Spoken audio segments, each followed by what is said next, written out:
This Briar Mid hit challenger, meet Wisla, a player who one day decided to try something new, queuing up for ranked and trying out Briar Mid. 100 games later and a 70% win rate, he had accidentally hit challenger for the first time, all thanks to this pick. This is full damage ECLIPSE Briar mid lane, a role that enemies have no experience playing against, meaning he's constantly shocking them with his damage, and getting solo kills even against challengers. The lower HP he is, the happier he is, ready to bait enemies in and heal all of their damage. At level 6 he gets a global ultimate to gank anywhere on the map. This is the most aggressive off-meta pick so far, with him needing to 1v9 every game to climb, and somehow he manages it, even while playing on over 100 ping. This player even has a secret ZHONYAS build that he pulls out only in the most important moments. I interviewed him to find out how he does this even in Challenger. Hey everyone, it's HappyChimeNoises, and this video is sponsored by Touching Grass. Just kidding, this is awful.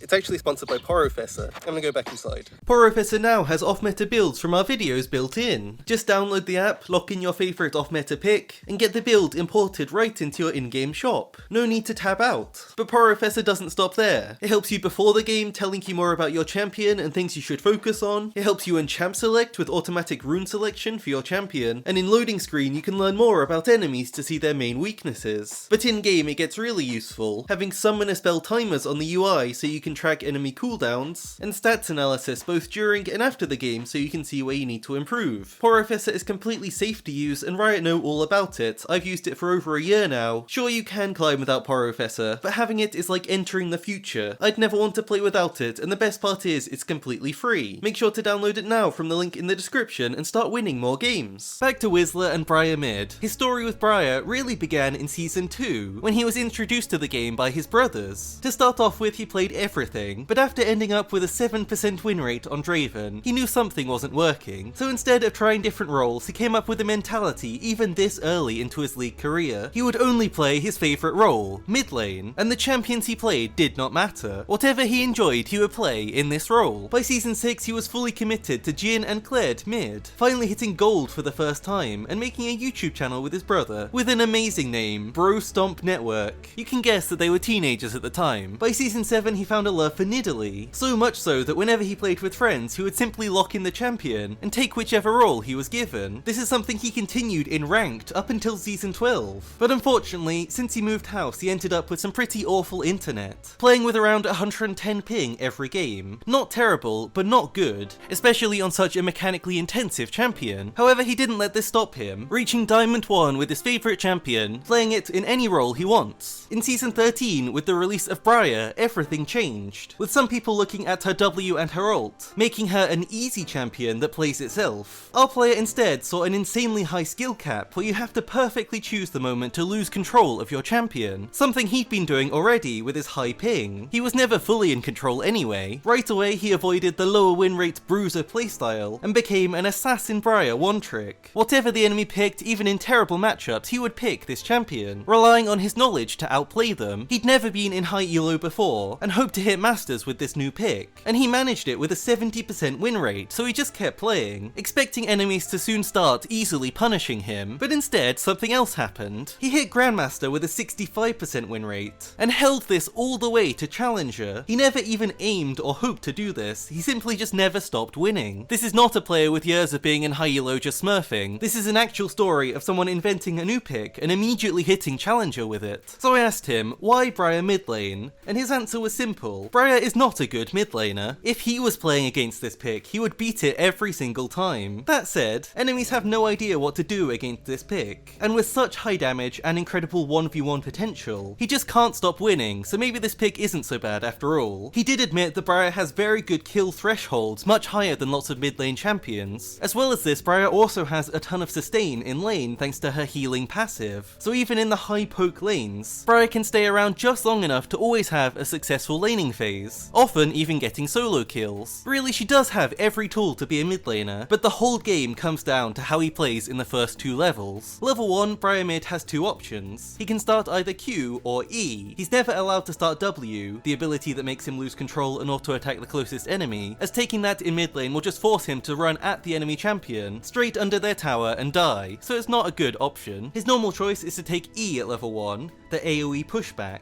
using it to clear minions and avoid as much poke as possible thanks to the damage damage reduction. He can take Q as well against melee champions, and contest the wave. His Q is an auto attack reset, so auto Q auto at level 1 will do great damage and proc his press the attack, which challenger players absolutely hate. Thank you, bro. Give it the support, bro. Yep, this chan's broken.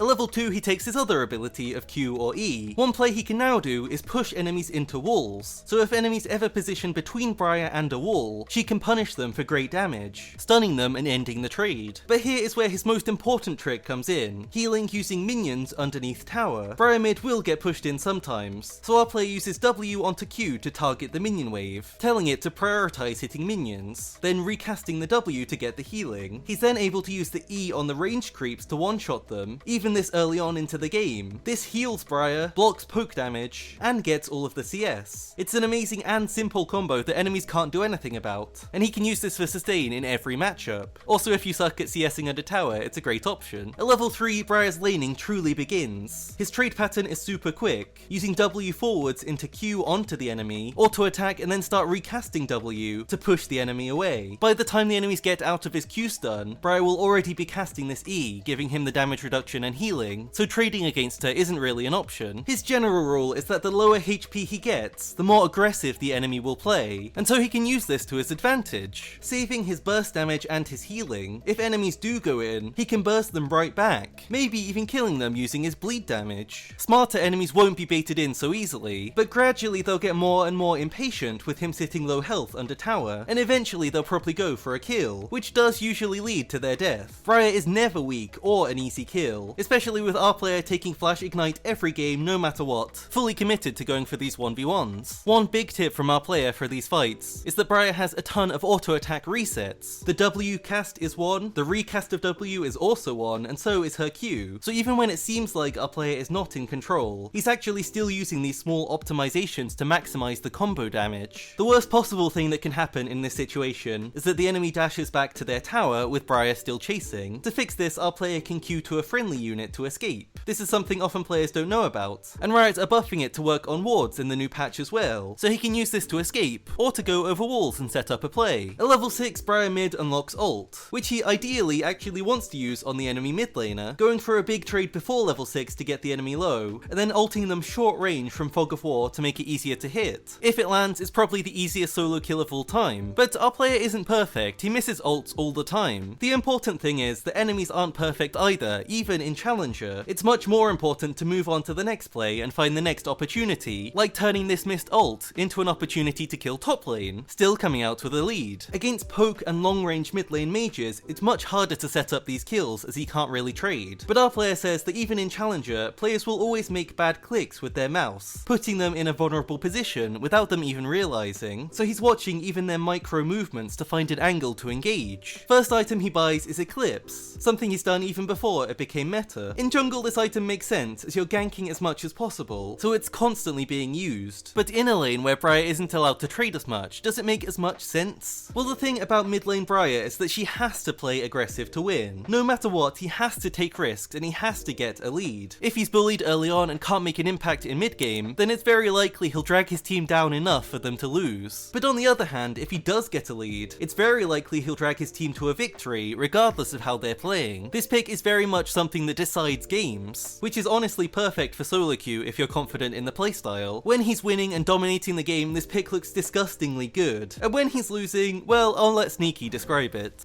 3 and 11, Jesus Christ. Truly the int mobile.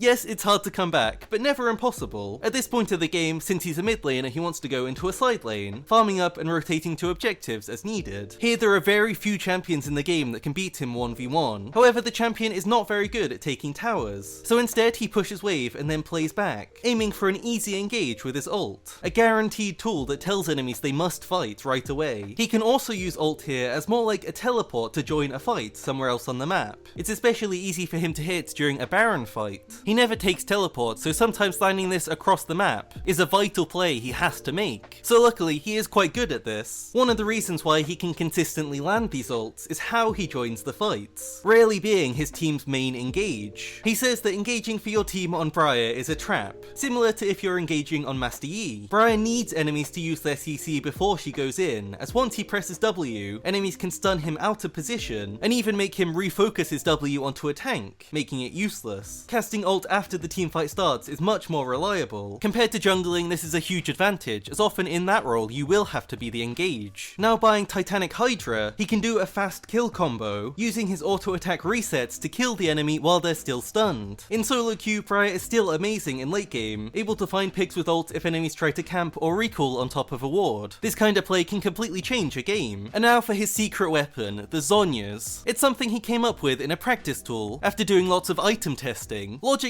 it doesn't seem great on an AD assassin, but Briar does have AP scaling on her Q, E, and ultimate, so buying this actually loses less DPS than you would think, but it does make her much harder to kill. Here's a perfect example where Briar's team is just about to lose. The enemy team is ending, Briar goes in, dealing damage, and then uses ZHONYAS to stall the fight, buying her time to get her cooldowns back up, repositioning with flash, and then finding an extra kill, extending the fight and completely turning this game around from a likely loss into actually just winning the game right away after this play. He's fully committed to this item now after seeing how game-defining it can be, much preferring it over Guardian's Angel as it gives him more control. To rate this pick, we have to be honest. He struggles to keep priority, there are lots of abysmal matchups. The champion's very gankable, as her engage is also her disengage. Very weak level 1 and 2, sometimes has to give up lots of CS, and if he ever dies, the game gets really hard. However, none of these really matter to him, and they shouldn't matter to you if you want to try it. He loves this pick and loves playing it in mid lane, so he's made it work, developing his aggressive playstyle to go with it. Even with high ping and suboptimal matchups, he knows there's a way to win every lane and to carry every game. That's the mindset he stuck with throughout the climb, and the results speak for themselves. Having a solid game plan level by level, surprising enemies with a rare matchup, and just being a generally very strong champion, it's always going to be a pretty good pick, especially because he'll always have an impact on the outcome of the game, positive or negative. He bans Akali every single game, as she can just press her shroud and go invisible every time Briar loses control, making it quite useless. For his full build, he starts Doran's shield against poke lanes, or Doran's blade against lanes he can fight, like melee champions. Going Eclipse first, perfect for short trades. Second, he goes for a Hydra item, usually Titanic, but against spell shields he can go for Stridebreaker instead, using it to break the spell shield, and allow him to get a Q stun off to deal full damage. Third, he goes Starax Gauge, stacking a huge amount of HP, a shield, and also tenacity, which he desperately needs. From there, the build is flexible, usually Death Stance 4th item, but against heavy AP, he can even go for Kainic Rukun, Spirit Visage, or Wit's End, finishing the build with ZHONYAS. For his runes, he never takes Hail of Blades, even though it's really common on Briar, much preferring Press the Attack, especially thanks to her Q working to stack it, with Triumph, Bloodline, and Last Stand to help him in those close fights, into defensive secondaries, Bone Plating against melee champions, or Second Wind against poke lanes, and Overgrowth for more health, taking double adaptive and scaling HP in the stats, helping him with these really short early trades. Wisla has a Twitch that he streams on and a TikTok, link to both are in the description. Thanks again to Porofessor as well for sponsoring this video and supporting off-meta content. Link to their amazing LOL companion app is in the description. Thanks so much for watching.